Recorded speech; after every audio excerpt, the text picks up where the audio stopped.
Hi, and welcome to another Lunch and Learn Friday with Digital Dames. Today, we are talking about your marketing funnel, whether you're trying to build your first marketing funnel or improve your existing marketing funnel. Let's dive in. So, first off, just to give a top level overview of what a marketing funnel is, simply put, it's the process of discovering and choosing to purchase from your company. So, this is just the funnel through which people discover your brand and decide whether or not to conduct business with you. And this is an essential component to ensuring your success is knowing what your standard marketing funnel looks like and being able to measure each factor of your marketing funnel and improve it. So let's dig into some examples. Now, there's multiple variations of a standard marketing funnel, but typically it looks something like this.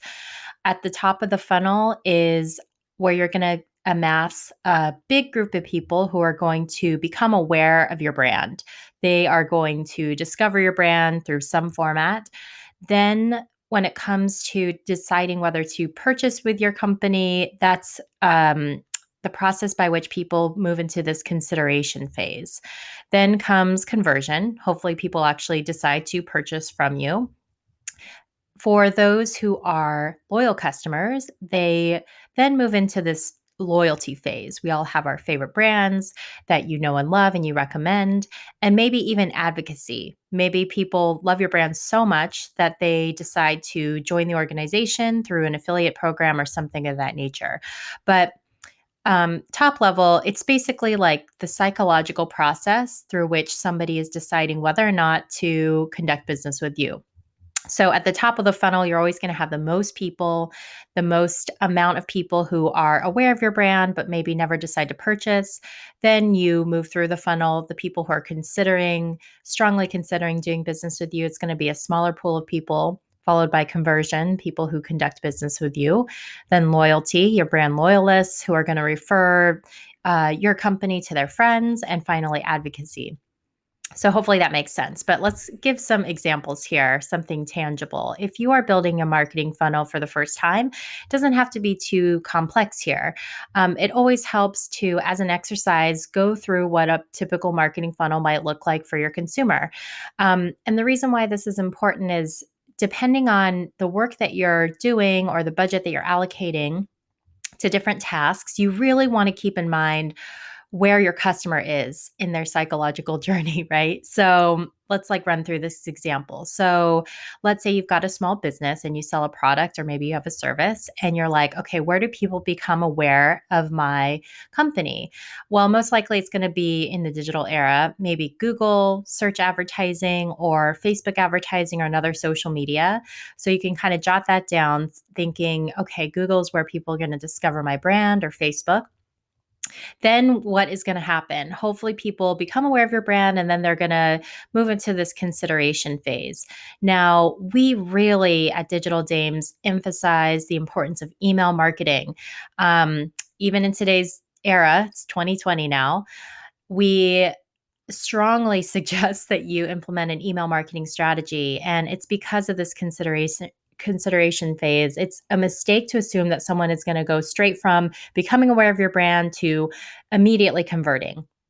Maybe that's the case for you. Maybe you have some kind of impulse, a product or something that people really, really need in the moment, like plumbing services, right? You're going to go from awareness to conversion like immediately. But for the most part, your consumer is most likely going to go into this consideration phase. So, capturing a relevant email address for your target market is extremely important because that is how you're going to build a relationship and nurture trust with your potential customers to move them through the funnel seamlessly from awareness to consideration. So that's sort of your game plan when it comes to your email marketing is moving people through that consideration phase. Finally, conversion. This is simply people deciding to sign up for your service or make a purchase on your website. Then comes loyalty, the people who have made a purchase and you want to encourage more purchases or encourage people to refer their friends to your organization. And that's when you might build out a rewards program. And then finally, advocacy. These are like your top customers. These are your loyalists. They love you. They know you. You might consider rolling out some sort of affiliation program where people can maybe earn back a little bit of money for referring business to you or something like that. But again, this is going to be a smaller pool of people. So when it comes to the marketing funnel, many organizations, whether we're working with huge e-commerce companies, small consultants, it's really key to remember your marketing funnel. It's so easy to forget this, and it is more complex than ever.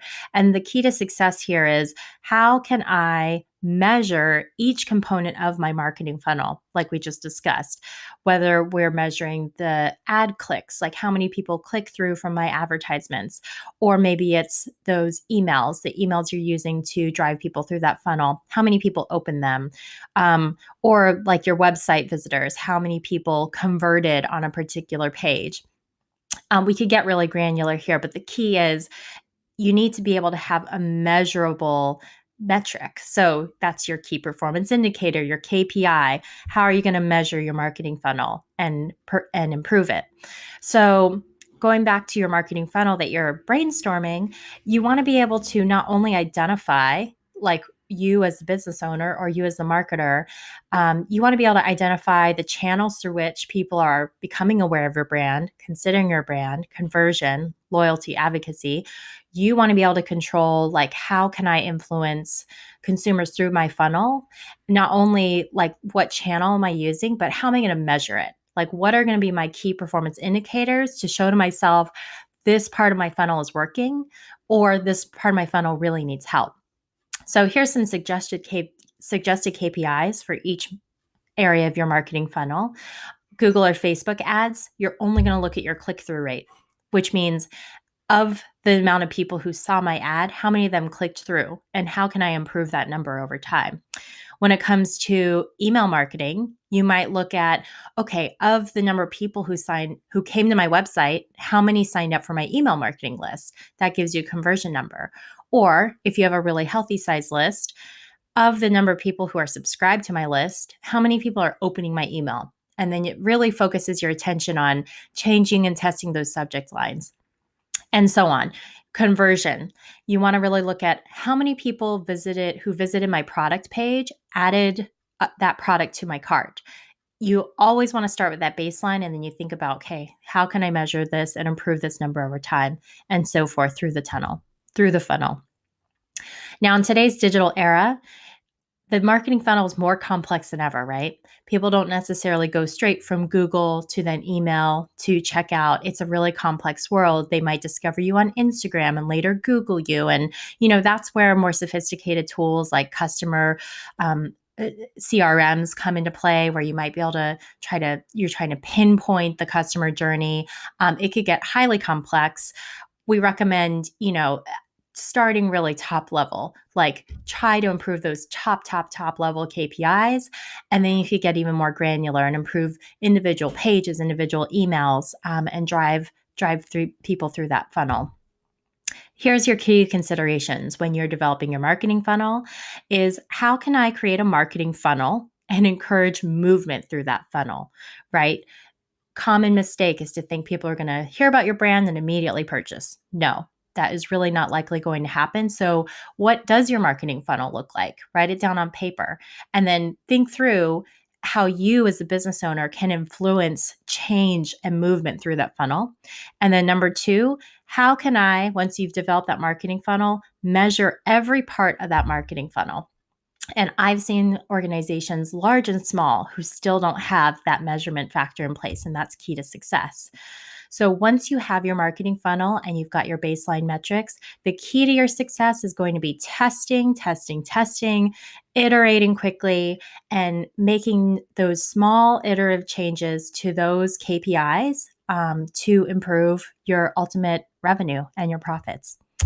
So I hope that helped. As a Digital Dame subscriber, as always, you have available to you a free 15-minute consultation. Thanks again for joining us for another Lunch and Learn Friday, and hope to speak to you again soon. Thanks.